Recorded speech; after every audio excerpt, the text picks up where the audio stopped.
पूजा किया करते थे और रोज बनाए और रोज भेजाए। मिट्टी का गणेश जी की पूजा किया करती थी।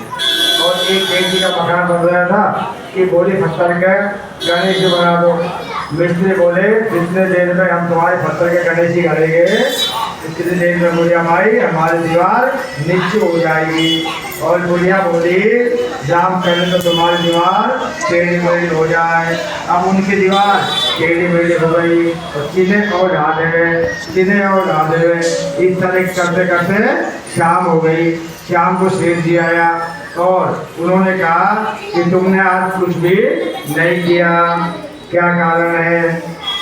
और जब मजदूर कहने लगा, मिस्त्री कहने लगे, बुढ़िया माई आई और वो कहने लगी मुझे गणेश जी का भक्तन जी का गणेश जी कर दो। हमने मना कर दिया। उन्होंने बोला तुम्हारी दीवार टेढ़ी मेढ़ी हो जाए, इससे हम सुबह से बना रहे और फिर मिटा रहे फिर बना रहे, इसलिए दीवार नहीं चल पाई। सेठ जी बोला उस बुढ़िया को लेकर क्या है, बुढ़िया जिसको लेकर गया बुढ़िया से कहा बुढ़िया भाई मेरी दीवार सीधी हो जाए, मैं तुम्हें सोने का गणेश जी करवा दूंगा।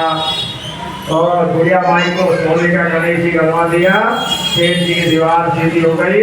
जैसे सेठ जी की दीवार सीधी हुई वैसी सबकी कहना कहते सुनते भूखाना बनने वाले सभी भक्तों की दीवार सीधी करना। बोलो गणेश जी महाराज की जय, विनायक महाराज की जय। एक अंधी बुढ़िया थी और नित्य वो भी गणेश जी के सुमरण करती थी। और उसका एक लड़का और एक लड़की की बहू थी। वह बहुत गरीब थे। वह अंधी बुढ़िया नृत्य गणेश जी की पूजा किया करते थे। गणेश जी साक्षात सर उठा करके कहते बुढ़िया माई कुछ मांग ले, बुढ़िया माई कुछ मांग ले। तो बुढ़िया माई कहती मांगना मांगना मुझसे आता नहीं, मैं क्या मांगू कैसे मांगू। तब गणेश जी बोले अपनी बहू बेटे से पूछ करके मांग लो।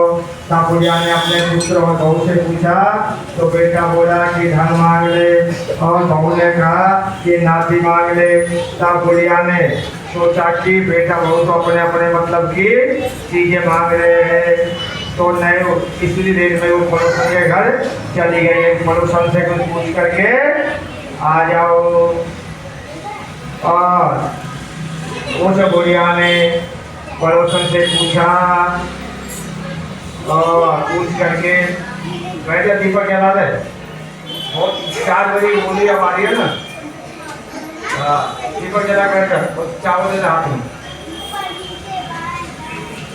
तो अंधी बुढ़िया पड़ोसन के घर चली गई और पड़ोसन से कहने लगी कि मेरे बेटे बहू तो ये मांग रहे हैं। बुढ़िया माई बोली कि क्यों मांगे धन, क्यों मांगे बेटा पोता, केवल थोड़े दिन की जिंदगी है, शेष जिंदगी के लिए अपनी आंखें मांग ले जिससे कि कुछ जिंदगी तुम्हारी सुखपूर्वक व्यतीत हो जाएगी।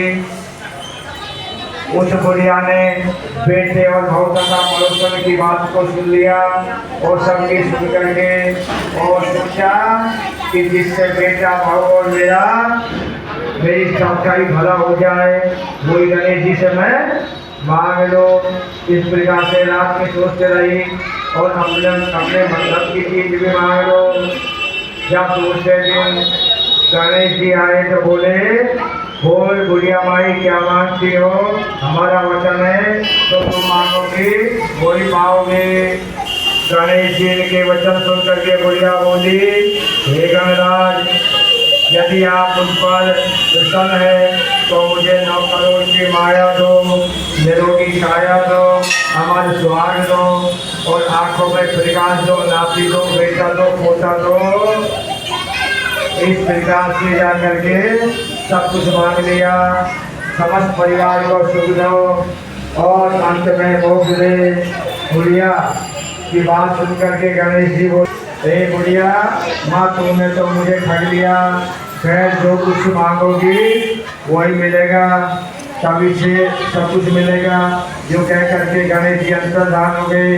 हे गणेश जी महाराज माँ जैसी बुढ़िया माँ को टूटा वैसे ही सबको कहते सुनते हुकारा भरने वालों की सभी की मनोकामना पूर्ण भोग करना। बोलो विनायक महाराज की जय।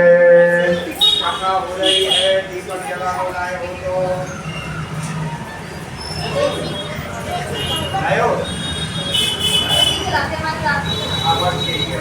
बैठो आराम, पूरा चावल दे दो, हाथ में चावल हो तो।